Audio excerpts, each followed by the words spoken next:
Been a tough a tough day for my mental. Stressed out, yeah. Yeah. Stressed out due to my It'll do it media to you. consumption. It'll do it to Exactly you. why I didn't watch When They See Us.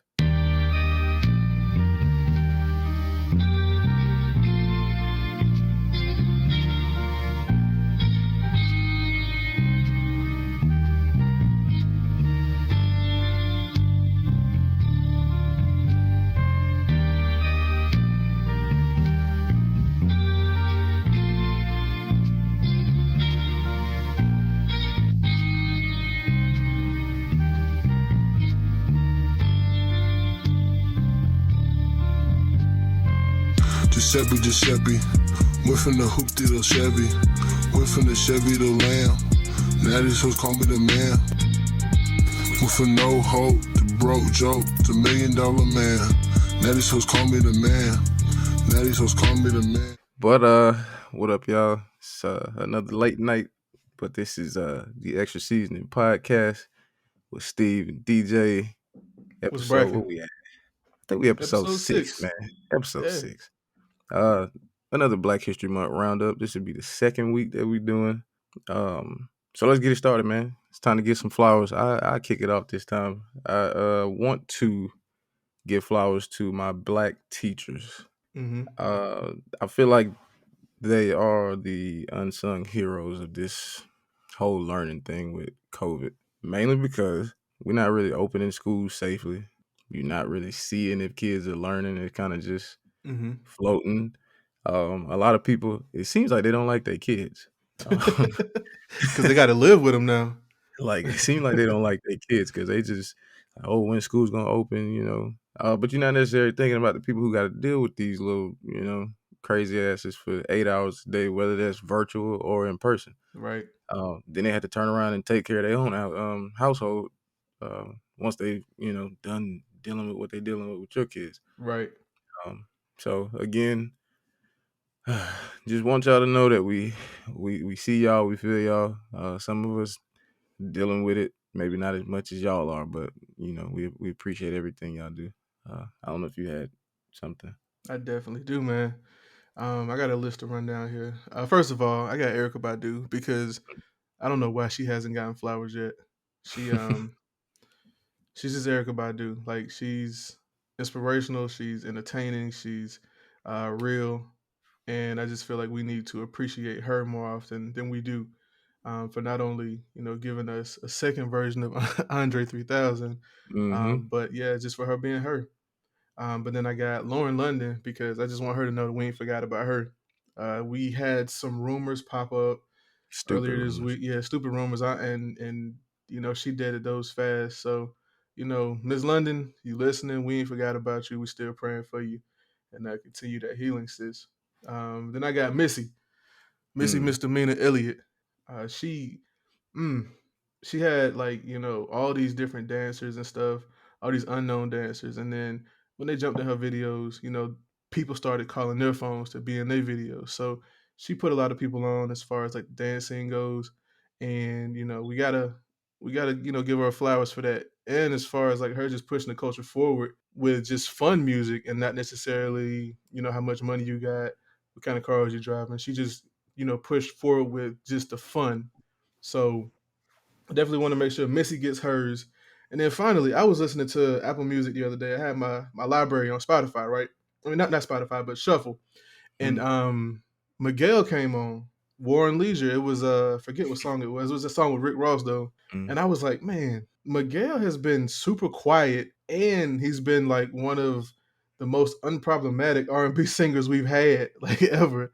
So Ever since he ever since he smushed that girl in the crowd. that's gonna happen though. Like if you if you deserve it, you got to be cool at these shows. Yeah. You got to be cool at these shows. But I mean, yeah, unproblematic. Get that man his flowers too. Miguel dropped something else. It's been years now since War and Leisure came out. Get with it. Indeed. So since that's all for the flowers, I guess we can move into media consumption because it's gonna be one of those weeks. It seems like it's a lot of music Mm, this week anyway. yeah. But I'll let you lead it off because it was a project that I actually put up there Hmm. and messed around and didn't even listen to it because of what I put myself through today. Well, understandably so, and we'll get into that. But with those rumors that came about earlier this week, with Lauren and everything, I did go back and I revisited Nip. So I was playing Victory Lap, and then the other day it was the 10th anniversary of the marathon. So I went through both of those pretty much all week, over and over and over and over. Can't really say too much about Nip, and then especially since he's on that track with Jay Z on Judas and the Black Messiah soundtrack, which I'm gonna let you get into Mm, because that was a very very digestible um, project there. And then that song, of course, was a lot. Nip. Then I got Lucky Day. Then I got Marvin Gaye. So mm. after I watched Judas and the Black Messiah, it was only natural that I played Marvin Gaye. What's going on? And yeah, Marvin Gaye's heavy. Always. Um, then uh, then of course I circled over to that Judas and the Black Messiah soundtrack. But yeah, I've had a pretty eventful week with like music, I would say. Yeah. That like I said earlier, that the movie itself, it did a lot. So I I plan on getting into the actual soundtrack. That threw everything off. Like I'm I've on been pins sitting and here needles. and I've been sitting here writing notes about this thing, and I would write something out and I delete it, and then I go write something else and then I delete it. I'm like, I don't know. It puts you it's just yeah. We'll get to that. So my as far as what I was picking up on, I couldn't go to sleep the other night. So for whatever reason, I was on YouTube just going through music videos. I'm looking at Hmm. like Fujiano and just different random shit. And then I stumbled upon Moray. Yeah, And so for me, it's it's another one of like the trap Ruben Studdard thing. That's what I thought I was gonna hear. It's yeah. like, all right, be another Ride Wave and nothing against Ride Wave and them guys. But this dude can actually sing. Like this Hmm. dude's actually like singing his ass off. If you look at like the way he performed and stuff, he's singing he's singing his ass off.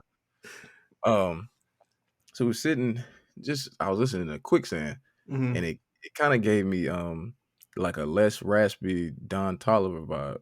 Mm. Uh, that's kind of what I got. But then I started to listen to just his voice in general. He got kind of like a Don Toliver mixed with Chris Brown. I know it's probably weird for some people, but Yeah, like I that's said, very weird. if you just try to visualize it, I swear to God, that's what it is. Definitely love But Don Toliver. That Heaven or Hell album I was need I need some more music, little ugly dude. from just Cactus Jack. Period. I mean, it's been a while. We got franchise last year, but that was just one song, and I know they sitting on a whole lot. So I need Yeah, something. I think they waiting on summertime. Makes sense because I mean that's when their music pops. They make summer Like, anthems. yeah, like late spring, early summer. I'm waiting on something. I'm thinking it's just something gonna happen because Travis been he been kind of quiet, but he's starting to be seen out and about a little bit more. So I'm Yeah, like, all right, we might get something some finna music. happen. Something finna happen. Plus, I'm still waiting on Utopia. Everybody's waiting on that. I'm like, I Everybody. can't. Well, I'm not gonna say I can't. I've been bumping Astro World like Mm-hmm. nonstop since it came out. So Mm-hmm. timeless ass album, but still, I'm ready for something else. Totally off subject, but if you had to rank those four projects, what's number one? His four. Yeah, his four. His so number one for me, I'm going Astro World. Astro. I mean, that's just because it's really no, like it's truly no skips on there. Plus, the way Astro World came together, it's a little bit of something for everybody. Mm-hmm. Like if you just go down like the writer's credits and you listen like you just listen to the music, like he touched a little bit of everything and it all sounded good. Yeah, Uh, no bystanders. I didn't even expect to like that song. yeah. Like I'm just when I first heard it, I'm like, I'm probably not gonna like this, and that's probably the first song I go to when I throw this vinyl on. Um, Understood. like it breaks down crazy. Um, Understood. but like Birds in the Trap, it's different. But it's a little repetitive for me. It still Mm-hmm. sounds good. It's just a little like each song kind of the same. Um, Now Rodeo, I would have said Rodeo. I like the production on Rodeo. I That's like my how number one. I like how it all ties together. I will say that. Mm-hmm. because Astro World's a little bit all over the place, but I think Mm-hmm. that's why I like it. But Rodeo, I like the production on Rodeo. Everything comes together, but that's old Travis. That's when he was still rapping. Right. So if you're just talking about straight up rapping, then yeah, Rodeo. But just music in general, Yeah, Astro World is that. I give you that. I got Rodeo as my number one, then Astro World. But yeah, so I just wanted to get your take on that because a lot of people, it's either Astro World or Rodeo, but it's never Birds in the Trap. And I was just trying to make sure that we were on the same page there because Birds is cool, but It's it's just not. Yeah, like, yeah. So I like got Rodeo. it You sounded good. Nothing about Birds in the Trap really stood out though. right. Like for me, like I said, Rodeo, he was still rapping, and it had a lot of storytelling. Mm-hmm. Like with Ti jumping on there and shit. Mm-hmm. And but Astro World was an experience. That's Right. why it was number one because he had finally made enough money where he could. Well, I won't say him personally. He finally made his label enough money where they would back his crazy ass Right. ideas. And so the Astro World tour, if he started up the Astro World tour again right now, it would sell out every fucking night. Like Easy. Easy. You because right. Astro World is just an experience. Even if you Yeah. didn't like the music, you could have just been there and you would have been having a good time. Yeah. Like, and the music plus the visuals plus No, the you merch, right. like, I mean, we got Astro World Reese's. Like, it's an experience. Yeah. So, No, you definitely right about that. and I think that's I ain't why. gonna, I ain't gonna take that from you at all because as a instead of just dropping an album, he did drop an experience like you said. So and that wasn't done with any of the others. Really, the only thing he had was just that doll. Yeah, we definitely waiting on Utopia then see if it can top Astro World. Which I like you said with the experience, I don't know if he'd be able to do it in the pandemic. Yeah, and I was gonna Unless say, unless it's another Netflix special where there's a movie and you got VR and then you got confetti that pops out of your VR in your face and then so you know I don't see it happening. but yeah but that was all that I had for the spins and we ain't touched on the watches yet and This is a big ass elephant. there's an Uh, elephant in the room on that and it's a um monkey on my motherfucking back. So, I definitely want to, cover some of the quicker points to go over. But Mm. I've been on an anime kick here lately, so I've been back on Attack on Titan, and then I went and revisited My Hero because season 4 or 5, I think it's 5. It's coming out in March. So just want to make sure that I'm caught up and I pick up where I left off and not have to ask any questions. So yeah, that was other than this elephant. That's what I've been watching. I don't. The only thing I really been checking out was really just sports. Watched a little bit of basketball this week, but I want to get since I actually jumped on HBO Max for another reason today. I was looking. I'm about to make me a little playlist because forgot about Just Mercy. Never even checked Hmm. it out. But like I said, I wasn't. I think when I actually decided to watch it, that's when they started up all these different streaming services, and I'm Right. like, I don't know where to find it. It might have been on Prime Video for a while, but by the time you go, decide to watch some of this stuff, they take it off. Didn't watch that. I wanted to see the joint with Denzel. I'll probably check all that out. The But little things. yeah, Yeah. I plan on checking it out. But other than that, you already know, man. This Judas and the Black Messiah, dude. That was my number one watch for this week that I plan on getting to. I probably should have watched it yesterday, then to watch it this morning and call myself trying to do some notes on it because You wouldn't have been as angry today. nah, and it's like and you talking about like a movie that bring you to tears, and I'm not talking about sad. You talking about like angry tears, like Hmm. it's that because when the movie went off, that's immediately like I just boom Right. angry angry crying. I'm like, dude. Starting it off, um, I do want to say I appreciate Lakeith Stanfield for even deciding to pick that role up once he found out he Hmm. wasn't gonna be Fred Hampton. Hmm. Because originally when he got the script, he was like, so glad I'm be playing Fred. I'm ready to do this, this and that.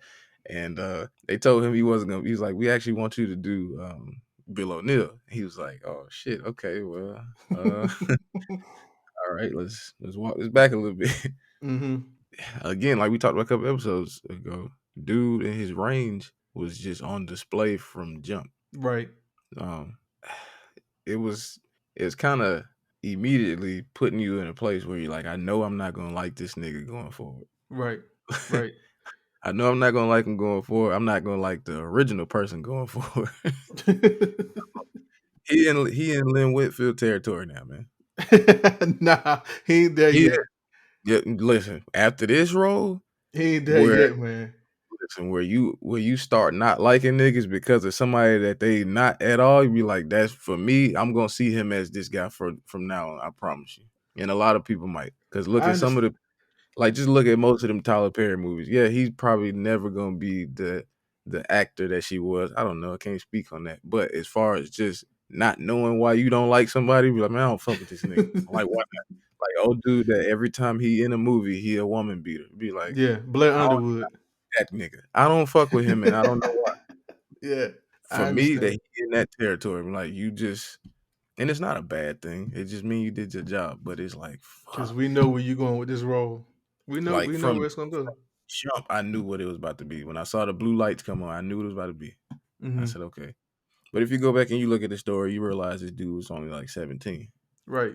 And a lot of people say that they, what they gonna do if they have a run in with the police. Or I'm gonna take mine on the chin. I'm gonna do this. I'm gonna do that. Be like, nah, It's hard to say not until you put in this situation. and not in these days. Yeah. Definitely not in these days. You're not doing that. Right. Like you looking for a way to get out of it. Like I don't know. For me, if we're just speaking just straight, cinematography right now and not, the emotional value of it, I'm gonna touch on that in a second because that movie whooped my ass. But that movie whooped my ass. But the cinematography, like with Ryan Coogler and the Lucas brothers and everybody involved in this movie, On point. they showed out. Mm-hmm. They showed out, and I just I take my hat off to them because if it's like you said earlier, if if it was done by anyone else, it definitely wouldn't have been as in depth. It wouldn't have had as much attention to detail showed on very sensitive topics such as like the scene where they were the standoff with the cops in the Mm-hmm. building, right? I don't feel like that would have had as much attention to it, with showing the cops, showing like 12 cops running out of the building, after they just blew it up, basically. Right. Yeah, and I just don't feel like, that would have hit the same way with another director or somebody behind To, the camera or anything like that. to that point, you don't even see, because of the country we live in, you not seeing this many cops die or be shot. I don't like Nah. you not, and not in that No, way. definitely not showing, an even match. Right. Not an even match. But yeah, I definitely appreciate, the struggle and the the emotional ties that it has because, it pulled at me from the beginning, when Daniel or, Fred was talking, because I don't feel like you can separate him from Fred at this point because he wore that role. And we Right. were talking about, someone I think it was last episode. I forget who it was, but we were talking about somebody who actually wore the role, and it wasn't like, all right, I'm just gonna go out here, put this wig on. We're gonna play Fred Hampton today. No, he was Fred. He studied Fred. He had the cadence of the way he spoke down, the The weight. mannerisms down. He stepped into his skin. Yeah, but So because it was weird looking at him from how I usually know him. Like a medium build guy. This dude put mhm. weight on. Yeah, And it wasn't bad weight. Like it was where it was supposed to right. go. It was, mostly it looked like he just drunk a lot of beer. Hmm.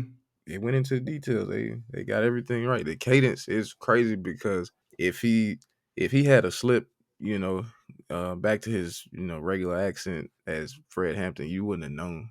Like he sounded like he's from Chicago. And he did it well. To go in and tap on Lakeith. I was watching Charlemagne earlier with Daniel, and Charlemagne said, "I feel like Lakeith was born to play this role," Mm, and it got me to thinking. Like, you can tell that throughout the entire movie, especially like at the climax. where he began to feel, and it showed on his face that he was conflicted. Mm, Like, damn, I'm really finna mess up. Like I'm in too deep. Like I feel like I could be a Panther, but I also don't want to go to prison. right. So it was like he was actually stepping into Bill O'Neill's shoes, and that is also another person who actually wears their roles. I just don't feel like anyone else from today at least could have done a better job. No, So no, no.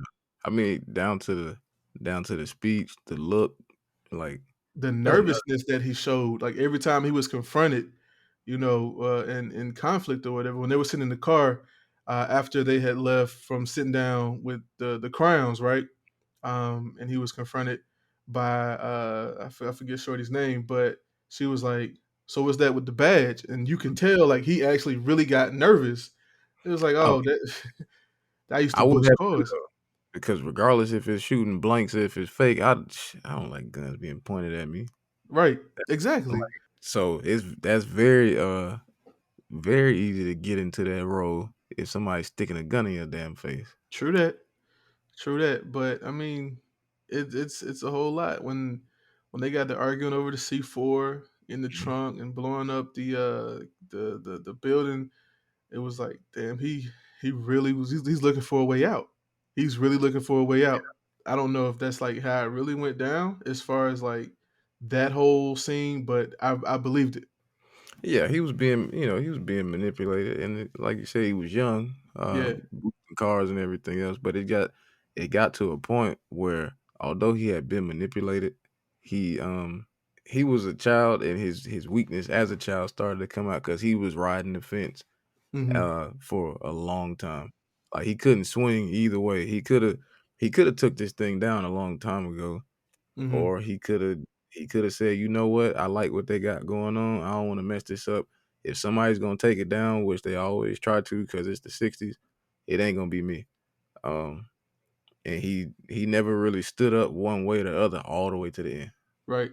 That was the main thing that jumped out. I know a lot of people say, well, if it was, think about what you would do if it was you. That's true, and I'm thinking about it as a person privileged to grow up in the damn 20th century. But Right. at the same time, at some point, I just felt like he should have made a decision one way or the other. You taking on this Black Panther experience, potentially getting killed by either side for what? Right. Like, that's not a ride that I ever would enjoy. That's stupid to me. Nah, I definitely wouldn't want to, like you said, sit on the fence. I would either want to be all in or all out. Eh, So Because especially when the guy, the security director came in, which he come to find out was on the same shit he was on. right, Um, that shook him to the point, and like I thought he may get found out then because he started to do what most people when they lying, they start doing too damn much. Yeah, I would have fucked that nigga up. I would have burned yeah, him up. I would have bought like overselling. he told on himself, and I Right, was like, hey, I said this is probably gonna be it. he oversold, and again, that's what you said about people who are also in the shit, and then on the brink of being made. When he went back to the office, he was like, "We got a rat," and then he Yep. started blaming everybody else. It's like, all right, calm down. Like, So you ain't got to do this. in that moment though, I was because it never really came out that way. I was feeling like the FBI, I felt like he came in and did that because we didn't get anything from that scene, but I felt like they told him what was going on, and then it moves into the scene about the guy basically saying, "Hey, if you don't take this shit down, you're gonna hinder your career." Mm-hmm. I was feeling like that's what was going on because yeah, they knew that he knew that they had a rat. He was a damn rat, but a couple of things started to move around him, Mm-hmm. and I don't think either one of them liked it Right. because the FBI got started, showing up at the rallies and shit. Right. So if we're moving from the cinematography to the emotional, Mm. feel of the movie or how it made you feel, what you got on that? Like what are your takes on that? He already know I got a lot on that because the first part of my notes, and this was the only thing that I never took out of my notes as I was rewriting them, hmm and that was the information about COINTELPRO. That is that's still here to this day, and that's Fox News. Hmm. Because you know what they do. They hinder your reputation. They Right. sow hate and division. They discredit any good work you're doing in the community. Brand you as, and this could be on both sides of the aisle. If somebody that they do like, this is just like with Trump. If Hmm. Trump is doing it, you would explain it away. You'd say maybe he didn't understand what he was saying, this and that. Right. But you turn around and have that same situation from Barack Obama, anybody like that, they calling you, you know, radical this and communist and just all kind of crazy Right. stuff. That's still going on today. Right.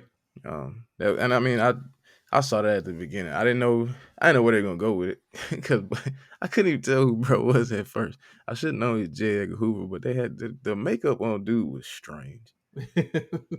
But yeah, I could I could see how a lot of people could be become radicalized like real quick as far as like just listening to even like with Daniel just how well he was able to emulate Fred Hampton. So Hmm. I could see how those folks would be out there like, up in arms, ready to pick up for this guy and go do whatever he say. If you don't got Hmm. any self awareness, like if you don't know who you are, it's easy to be taken advantage of. Not to say that's what these people do, but Right. I could just see like if like you said, kids going to school hungry every day, and this is a thing that's been going on so long. You think that's okay? So I can see if you have nowhere to turn, somebody start offering you good options, and it's like, okay, well, hell, he's feeding my kids in the morning. We got financial literacy. We trying to get a clinic. I'm gonna follow this man Let's see with what he got to whatever. say. You know what I'm saying? Like I see that, but I do feel like the name Black Messiah was definitely very is appropriate. It's very Um, spot on. I think it was spot on. Just I went through watched a couple of just him talking, a couple of videos on YouTube with him talking earlier today, Hmm. and it wasn't him speaking. It wasn't the cleanest. It's just like you could sit down and have a conversation with the guy, Hmm. which is dangerous. Like he was saying, like because a lot of time when you got politics and social stuff going on and community politics and all that, there's always this person that they stick up on the pedestal, and Yeah. you don't feel like you can get close to them. Right. So the whole thing about Black Messiah, those are people that you feel like you can get close to. These are people who are of the people. They actually you know taking stuff that saying and they putting it to use, and it's like, all right, these are our list of demands. Like he Right. was that kind of person. Right. Like I had up there, he stuttered in his speeches. He's always cursing. But it was for emphasis. You know what I'm saying? He Right. wasn't like, oh, fuck this, fuck that. Like he say motherfucker a whole lot, but that's just for emphasis. There's a whole lot of motherfucker and right on. Like that's, Right. but that's like us with hell yeah, no cap. Like that. It's like shit. That's the times. And I was just Uh, about to, I was just about to echo a hell yeah right there. I was about to say hell yeah, right. but and it's just natural. So yeah, I can definitely dig that. Just went ahead and said dig. So, and that's coming back around. I guess for me though, on the emotional side, it's one thing to know like the history of how things went down, but Mm, then to like get an actual like visual representation to where you can see, or not necessarily see, but like have some idea of mm. it was worse than what we've been told. That's Always. another thing. Yeah, that's another thing, because at that point like it'll like ignite a fire and it'll spark a sense of anger, and just not only the police but like the Will's character in general, because Mm. yeah, the police was doing some messed up things, but like you said in the beginning, Will wasn't, an angel in himself. Like he was a child, of course, yes, but children going through the system and they're given an option to where, hey, we'll cut this time, but you gonna owe us a favor. It's funny that you said that because I had a point that I took out, but I want to stick it back in because to tie into what you said, yeah, he was a child, but he wasn't a child. He was 17, and if we talking about 1960, whatever the hell, that's a grown ass man. True, very true. Reason I say that is because look at how many of our leaders were um by the time they hit 30, they like elder statesmen. Life expectancy for somebody that's in the streets back in them days, you don't live all that long. Like Mhm. when you hit 17, you a grown man. You probably got one or two kids at home. Mhm. Um, you probably been working in a factory or whatever else since you was like 15, 16. Like you could start working at like 12. You wasn't expected to go to college. If you did go to high school and finish, you was probably Right. like one of those niggas out here like shit. Oh, that nigga smart. He is smart. You know what I'm saying? He an educated Negro. So for him to be 17, yeah, he was a child by our standards because at 17 right now, you know what I'm saying, sitting in the house scratching your ass and your parents telling you to take the trash out, Mhm. like you doing whatever. But for him, I think that's what bothered me so much because we do have to play devil's advocate and be like, oh, what would you do if you was him? But it's just like a lot of this shit, you know what you're doing because what he got picked up on, that wasn't nothing new for him. He had been doing this and he sat down and explained that he knew exactly what to do, how to get away, how to play Yeah. these niggas. Yeah. You know what I'm saying? So I don't want to commandeer your point. I just want to throw that out there. If people sit down and watch it, they would. It's a lot of conflict in this character. And I think conflict in the character is kind of like what sums it up because you want to you want to figure out a way to relate. You want to find something about, Will that is like, all right, well, he wasn't so bad. Right, But I guess for me, that was him, being 17 years old.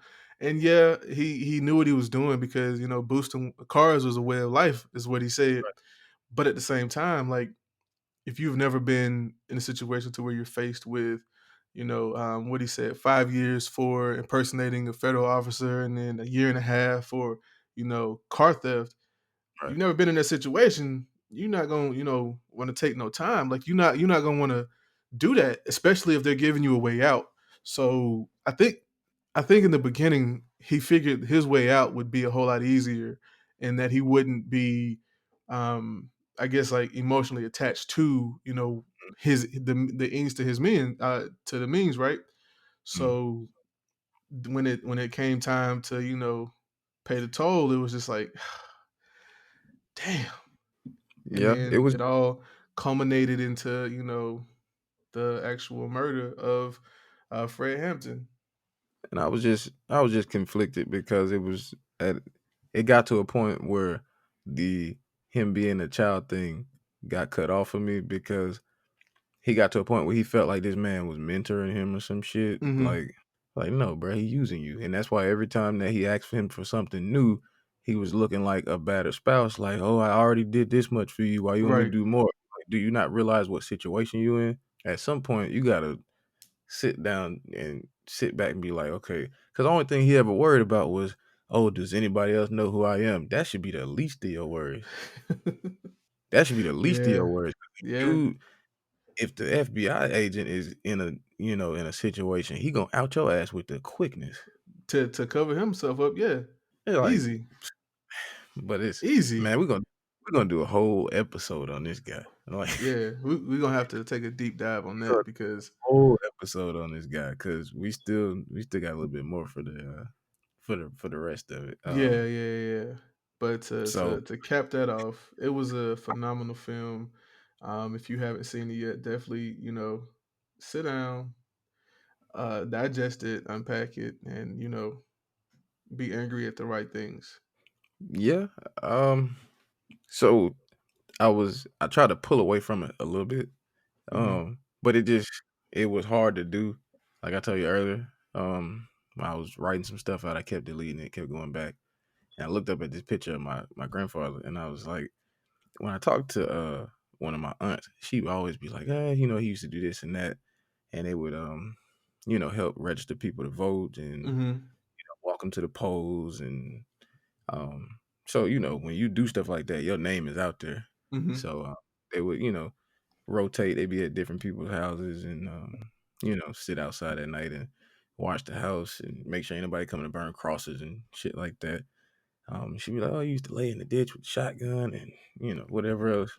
Yeah. And so I I kind of sat back and I was like, "What the fuck else was he involved in that we ain't know shit about?" Because he was a Mason He too. was a Mason. He So was a because he was Mason.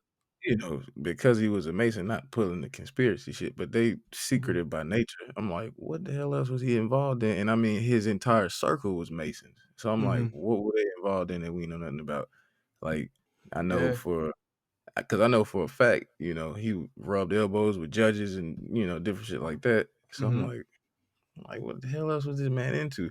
And it had me thinking about, um, the scene where Fred asked Deborah, did she regret it? He kind of hit the Ray Charles, like, you knew the rules when you got into this shit. Right. I told you, I meant what I said. If I said I gotta die for the people, that's what I meant. Like, do you regret it? And that's when she went into the poem. But I just, hell, I thought about, I thought about my grandparents. I'm like, did my grandmother know everything that my grandfather was involved in? And did it make her take a step back and be like, shit, what the hell I got myself into? Mhm. It tied a lot of emotions into the shit. Yeah. Like, Yeah. Yeah. I can I can dig that too because it was just being around that culture as far as the masonry goes because my dad was a mason, my older brother was a mason, and I was a mason for a few months. It was there's a lot of things that once you become one, once you're made, it's a lot of eye-opening things to where it's like, all right, so I understand this now, but with me being so I guess young in the organization before I left, it was like, how much did I not see? What did right. I not? Because I saw a lot when I came in, like when they let me finally take that blindfold off and I was able to see. It was like, all Mm, right, cool. So I saw stuff on the wall, I saw stuff in shelves, I saw all kinds of pictures. I saw all kinds of like writings and stuff. But it was like, what didn't I see? Because my dad was one from the time he turned 22, I believe, up mm, until like 48 years old. right. So if like you can imagine all the stuff that he's seen, all the stuff that he's done, it had to have been a lot. And I just I want to have that kind of legacy to where I'm able to do stuff, but not necessarily have my name out there for doing it. I Mm, want to do stuff to where kind of like your grandfather did, to where you don't know that I did it, but I right. did it. So I don't necessarily have to get credit for the stuff that I do. I'm not Yeah. I'm not into that. I just want to do good for my family, and then once I do good for my family, I just want to spread it out to the people. Just I make will sure say everybody this. eat. I will say that same thing as you said. It just make you want to be more involved. I mean, Hmm. um, I, albeit safely, I need to get back in the streets and start doing stuff because that's one of my damn family principles anyway. Just being of service to other people. Right. Um, That's and I also what kind them of letters do. exactly. I just kind of feel a little bit. I kind of feel a little lazy. Sometimes not.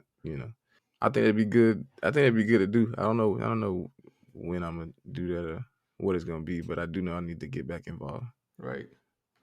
Um, Likewise, brother, I do too. hey, we'll throw something together, man. It ain't hard to be of service, man. Right. I don't even want to drag it out. Like I said, we end up doing a whole episode on this, but I do. This would be my last point, and I'll let you finish anything you got about it. But I Yeah. just felt like because what you said earlier, how Daniel played the role so well. I felt like that for us in the generation we in, that's gonna be the closest thing that we ever gonna get to the man. Hmm. So for me, I think a lot of the emotions that I had was because I watched him in all these other roles, and for him to go out the way he went out, that's not even his story. So Hmm. the way that he went out, I'm already too attached to these people. Right. And so I'm not seeing it. I'm not seeing it as they off Fred Hampton. I'm like they killed Daniel for whatever the fuck reason, Hmm. and it's just a lot of physical pain. Like you talking about your heart hurt. Like the last time I felt that way was when I watched Detroit. And Hmm. Algie Smith is always in these freaking civil rights ass movies. Just got a I civil know, rights movie face. but I will say he always in something black though, man. Yeah. I give him that much. Yeah. So it's like, hey, but nah, just last time I watched that I had that happen was when I watched Detroit. Yeah. Um, that movie was, Now I hey, haven't seen if Detroit you, though. I ain't gonna spoil that for you, but I wouldn't even tell you to do that to yourself. Just go I'm gonna look up. watch it. I'm gonna Just watch it. well, read the breakdown and see if you want to do that to yourself. I feel like Because every time a movie like that comes out, every time civil rights movie comes out, every time just something from my history comes out, I do have to consume it just so I can have that experience. So it's not necessarily like I want to run from it, I want to hide from it or whatever, mm, but I feel like I do have to give it at least one a once over. and like I was saying, so the because we got Ryan Coogler, um, black people win. They have small victories in this movie because you got a black director. Hmm. With Detroit, I don't even know who directed it, but when you don't have an all black team like they had with this, Hmm. the the the white people and the dastardly little things that they do, it like it go up. Yeah, Like white people winning and black people winning be on different levels when it comes to certain stuff. Like yeah. I got one more point that I do want to touch on before we close the book on this for now at least. But it was just watching that, and of course everybody knows from history that there's always a higher power, right? So mm, with every black movement, like they've all either been halted or spun, by straight white men as soon as it gains a little bit of traction because it's intimidating at that point. mm-hmm, So like you got the civil rights movement, you got the Crips who are historically community revolution and progress. right, Then you got the Black Panthers, of course. Then you got BLM. Then you got defund the police, and that's just to name a few. They've all been spun differently, because especially in today's world where people don't read the story, people just read the headline. right. So if you've got somebody Facebook culture. exactly. So if you've got news outlets saying Black Lives Matter wants to defund the police, which means like they want to take away the police in your cities. No, no, no, no, no. Crazy thing is, most of the people who talk the wild shit, like white people, they Hmm. whenever they get in their feelings about stuff like defund the police, they work in like policy offices and shit anyway. I'm like, what they mean when they say that Right, stuff. right. So you It's we're not trying to cut the pay to the police. Like we're not trying to fire them. We're not trying to get like, rid of dude, them. We're just trying to take some of these cool ass gadgets out of their car and put that money towards training. Like and police like, cars should not be able to physically fly without them knowing how to properly de-escalate a situation. and at You've the end of got the day, you can't reform this. You can't reform this shit. The only thing you can really do is just make them niggas feel it. If you take their money away, it's right. just like, okay, cool. I'm not gonna take your pay away. What I'm gonna do, I'm gonna start hitting your pockets. When you do something, you personally will lose. Yeah. When you have to pay these settlements, it's not gonna fall on taxpayer A, B, C. Right. It's coming out your fucking pension. It's coming out of your So pension. Right. if we gotta pay these people off for $4,500 settlements and here and there because you harassing folks, you just lost $4,500 out of your retirement. Right. When you start doing stuff like that, then you gonna see something. Ain't no amount of training gonna fix these people, man. Cause You're born you with it. Well, always you're not born with it, but you're raised with it. right, So and you always have a choice. right, and that festers as you get older. If you go to school and you see everybody start to click off, those clicks, they they have that power to make that segregation feel a little bit more real.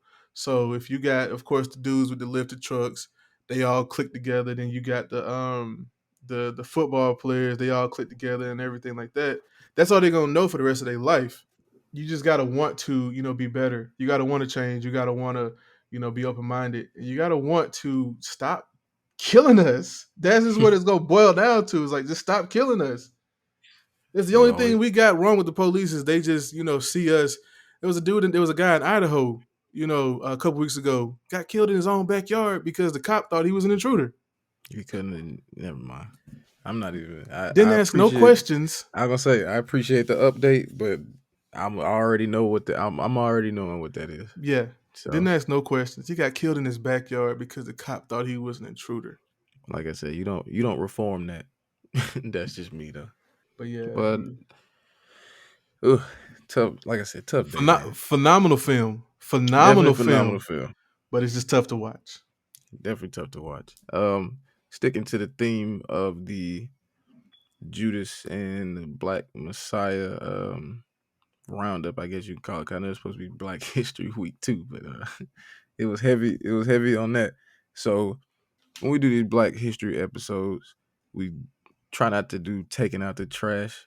Try to use this Right. time to get creative in what we can do to just be better as a community. I don't know. I don't know if you had anything up there. I think I had like 3 points, but it's really Mm-hmm. 1 point in three. But if you got anything, you can go ahead. Now we'll go ahead with that. Fred Hampton had he had something up there Mm-hmm. with this thing I watched on YouTube. I didn't even get, like I told you earlier, I didn't get this from that, but it's just funny that it tied in. He was just basically just saying, increase the contradictions and practice what you preach. I think it's Mm-hmm. a whole lot of kneeling on the floor and dashikis and shit like that. Like Right. we just see that too much. And same thing like we talk about. I don't want to tie it into our lawmakers, but COVID relief. It's a whole lot of just talking. Oh, we need to get this for these people. We need to do this. We need to do that. I mean, they needed that out in Chicago, and they took it upon themselves to get it. Get it done. Mm-hmm. Like they talked about. You know, the government didn't see sickle cell as an issue. That's big in the Black community. That's our thing. Right. And the government, because it's not a white disease, you're not going to see that as a big issue. So they took it upon themselves to start testing for that kind of thing. And then that's how you get that on the books when people go to major hospitals. Mm-hmm. So I just think it needed to be a little less kneeling at the state house, um, and just start asking people what they need. Like, just have you ate today? Like, it's as simple Yeah. as that. Right. Like, figure out what we can do to help people up. On a daily and weekly basis. It's something as simple. I mean, hell, I ain't saying call them up and be like, ask if they need a babysitter or nothing like that, but like, hey, do your kids need? We got extra pairs of shoes, but it Mm-hmm. can't fit them no more. Like, do y'all need some clothes? Or do you know anybody that needs these clothes? Right. You don't have to be so quick to run the Goodwill because they about to turn around and make another dollar off of that. Off of that Just donated call, material. people with children. Call over and see if they need anything. Right. Just call and say, "Hey, I'm just calling to check." Yeah. Something simple as that. Yeah. And that's definitely something that needs to be more prevalent because it goes back to that whole takes a tribe or take excuse me takes a tribe to raise a child, and it's not even speaking with just children. Right. Historically speaking, we were united, and now it just seems like with the whole the way the nation is with the division and all that, it's kind of like driven up a wall between us, not necessarily the nation, but just us, because everybody's so secretive. Unless Mm, you're a celebrity on social media, everybody's so secretive, so we don't know what the next man is going through in order to see what we can offer. You gotta, like you said with the whole leaning in, if you need something and I got it, like, just talk to me. right. We'll make it happen. We'll make it happen. And I would like to not to criticize, just the something that I noticed, and it's nothing new. It just I see it all the time. Like for us to do less of less tree shaking, black on black tree shaking when people come into our office, just any professional setting. Cause you know how you get people and you get the new black face in there, and Yeah, the first thing you do, like we look at each other's shoes, not literally, but that's just what we do. Like that's just what happens. you size sizing people up. You're like, okay, we got another black person in the office, we got a brother in the office. Oh, where you went to school? You know what I'm saying? How many And kids where you you got? They're like from? asking Yeah, asking stupid stuff. yeah. Just greet the person and see what ways you can help them get ingrained into the culture y'all got going on at the office. Like, Welcome to the team, man. you know, The whole interrogation thing, as far as like the new blackface in the office, mm, doesn't have to be day one. Because I mean, at all. they'll eventually, you know, divulge information. Like, oh yeah, I went to school here. I'm part of this organization. The more that y'all talk, the more that it comes out. So it doesn't have to be, oh yeah, I went to school here. So where did you go to school at? And then it's just awkward at that point because it's like you're in competition. And then also with the whole party school thing, like that's what kids are gonna do. That's what college kids are gonna do. Yeah, So it's exactly. like you're gonna go to school. Of course, you're gonna go for the education, but partying is just gonna be a part of it. So it's not like I'm going to school to party. No, I Listen, chose that school for the education, and right. that just happened to be, a bonus, I guess. And I don't even want to stray too far, but I chose Fort Valley 2 times Yeah, because I you went did. there. You know what I'm saying? I went there, left, came back. I could have went to Morehouse, but I chose Fort Valley again Hmm. because Fort Valley took a chance on me when I was coming in, but they didn't make it difficult on me to, you know, test the waters for school, because a lot of times you got to do all these essays and getting these recommendations and doing all that, Hmm. and you don't even know if you want to fucking be there. Right. And you put in all this work, and you may be doing this, um, you may be doing it for somebody else. You'd be like, I'm just going to school because my mom told me I got to. Right. But Fort Valley took a chance on me. I filled out the application. Like, when you want to start. Hmm. My grades weren't terrible, but I just didn't try like that in high school. Didn't even want to be there the first go around. Like I said, I left, Hmm. worked at the airport. Then I came back, and when I actually wanted to be there, Fort Valley welcomed me back with open arms. It was like, we got your transcript, hit your classes, go ahead and get started. Like, it was, Yeah. I I choose them every time.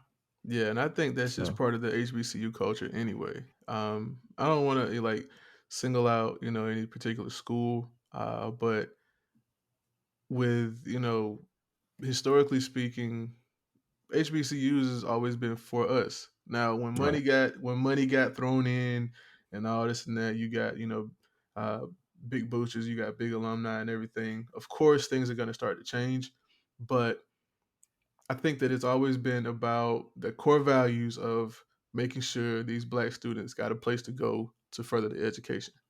right. So I'm glad that Fort Valley did that for you. I stayed there. I wasn't I wasn't allowed to leave, but I stayed. uh, But yeah, so big ups to Fort Valley for that because there's always that open arms environment there. Shout out to Miss Rose and Mama Simmons. Mama Simmons, man. Ooh-wee. But you know what I'm saying? We love our HBCUs, man. But we ain't gonna get stuck there. I'm gonna go ahead and highlight these black businesses before we wrap. Um so nostalgia.com. So I had a shirt that I bought a little while ago. Hmm. Um said I think it said Fort Valley is my Hillman, something like that. Hmm. Just something to buy. I got some shoes that match it. And it's Taste Delicious Barbecue. It's funny ass damn name. If you see it in the notes, I'll put it down at the bottom. This place is pretty cool though, man. It's a local place out here. I don't know if nobody in Ocala even listening, but if they do Hmm. hear it, it's a food truck actually. It's next to the Chase Bank, I believe, like Silver Spring. So if anybody here, go check them out. The menu pretty straightforward, and they had this thing. When I'm done doing this keto shit, I'm going to try the brisket baked potato that they got. Hmm. So, but it was taking everything in me not to just say fuck this diet. But I don't know. We That gotta was, that was go, the two man. that I had. We Yeah. gotta go. I got four this week. Okay. First one is versus ATL. If you are anywhere on the east side, and you are into sneakers, you are into just vintage clothing. They got like championship Jordan shirts there. They got Kobe shirts. Olympic gear because the Olympics, of course, hit Atlanta in So let me '96. so let me cut you off. Are they what's the price range? Cause I want to get that out there now. Cause I see these vintage shops. Versus is legit. So I'm Okay. I'm gonna Okay. go on and say that Versus is legit. So I mean, take that how you will, because he's like right around the corner from Heat ATL, which is another black owned business. I want to go Um, there. I've seen them a few times, and when I was working in the damn area, I rode past and never stopped by. And I took that shit for granted because now with COVID, I'm definitely Yeah, not moving in these streets like yeah, that. yeah, definitely. Heat and Versus are, similar in the fact that they both um deal with sneakers, and they both Mm, deal with the reselling of sneakers. But where Versus differs is, of course, the apparel side. Now, Heat right. offers, more current stuff. Versus offers more current stuff and that vintage stuff. So they got like hockey jerseys, they got hockey jackets. It's nice. It's a real nice shop, but of course, with them being vintage, just just take your debit card in there with you. Right. Just take your debit card. Um, I got DBS Sounds on the south side of Atlanta in Riverdale, a Mm, black-owned record shop. So if you're into the whole vinyl community and everything, I found him on Instagram and actually visited his shop. So I went to his shop and I went to Criminal Records, but they're not black-owned. So we'll talk about them later. okay. But yeah, DBS Sounds, the owner, he is a real good guy, really good guy. He's like really into the music and the history of the music. So he knows a lot about, the specific artists that he, chooses to promote like in the forefront. He knows a lot about his history. So if you ever want to just have a good conversation with anybody about music, even if you don't even purchase anything, just go in there and talk to him. He's got long dreads. And anything with long dreads and some history there. Talk to him. Next on the list is ATATF, which is headed by Cordell Toomer or KO. If you're in Atlanta and you are anywhere near sneakers, you know who KO is. He's the who's who of sneakers. He's got a website. I would like to say that he keeps apparel on it, but if you go on anyone's website and they're always sold out, which means they're always busy. Somebody Right. wants what they got. So I would much rather him always having sold out on his site than go on there and see where everything is like super available. So big ups to UKO. Keep doing your thing. Keep pressing them. Keep pressing the close up. And then finally, there's this new brand that I came across the other day called Wash Dads, and they're black on. They black owned too. Uh, it's an acronym. So acronym stands for "We Are Superheroes Every Day." So Okay. yeah, it's washed, but the acronym stands for "We're Superheroes Every Day." So any dads out there, if you want to support, black businesses, but you want to, get some fly t-shirts, some fly hoodies and stuff like that, definitely check them out. They on Instagram at Watch Dads. I believe the website is also watchdads.com. But yeah, so check them out. Definitely check Definitely them out. gonna be checking him out. And the t-shirts are like real cool too. So they have a they've got a varsity collection, they've got a Ivy League collection, to where it's just like the style of the shirts, the style of the hoodies. Definitely check them out. It's all some good gear. That's a bet. We'll go look. I'll go look that up in a minute, actually. I did Save. want to make 2 points. Well, 1 point before we finish up though. Issa Mm, Rae got a show coming with City Girls yeah, I looked at that. called Rap Shit. Big ups to you, Issa Rae, because you ain't slowing down after Insecure. Right. And big ups to the City Girls for, changing lanes into, broadcast. So That's what's up. Speaking of the city girls, I just want to reiterate Extra Season has a Valentine's Day playlist. Now, y'all probably gonna be getting this after Valentine's Day, but the music on there is legit. So you can put it to use anytime you want to. I don't anytime. I don't It think ain't just for Valentine's Day. I don't think Valentine's Day shenanigans are limited to To just Valentine's. February 14th. Right. But the link will definitely be in the bio, the link tree, uh, whatever. So y'all go actually, save the playlist. Don't just run through it. Save it. That way you can get back to it. I think that's all I had, man. This is just again another Black History roundup. Go watch Judas and the Black Messiah. Definitely get a physical copy. But yeah, so you got it till March 31st. Check it out. Let's go ahead on and do, what we do to all black productions. and make it, number ones in the nation. Right. I think now that I have finally gotten it out, I think I'll be able to, decompress and be just fine. I had a lot of pent up shit going on earlier. Probably gonna rewatch it. I probably am gonna rewatch it. Y'all will be hearing from us again. What we gonna do? A couple of days. I'll probably say Wednesday. A couple of days. Y'all will be hearing from us again pretty soon. So this was episode 6 of the Extra Seasoning Podcast. This was our week 2 wrap of the Black History Month series that we got.